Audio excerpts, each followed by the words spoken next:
Hello, this is Richard C. Wilson. I'm coming to you from Sedona, Arizona, just here for a conference at the Enchantment Resort. And I want to create a short video on the very first step of creating your own virtual family office. We have set up over 200 family offices in the last 15 years. We're helping 9 different families create their virtual or single family offices right now. And the number one step you need to take is to create your family office dashboard. This is a one-page cheat sheet for managing and starting your family office. Everybody should have it. It costs absolutely nothing. We can give you this editable PDF for free. If you want to contact me directly, it is richard@investorclub.com, richard@investorclub.com. I will send you over this PDF.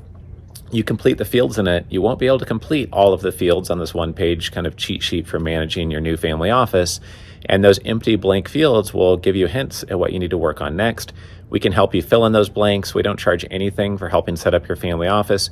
We find that if we build goodwill by helping you design not only your family office, but upgrade your wealth advisor, plug in the right service providers, design your direct investment strategy, define your values, goals, and objectives, that we're going to know you really well, and we're probably going to do business together, either through attending our live 1,000 plus person investor club summits, or investing into our short-term rental fund, or investing into profitable medical practices we invest into. So we look forward to helping you and working with you. To learn more, just reach out to me, Richard C. Wilson, at richard@investorclub.com, and we'll get you that one-page family office dashboard to create your family office or virtual family office today. Thank you.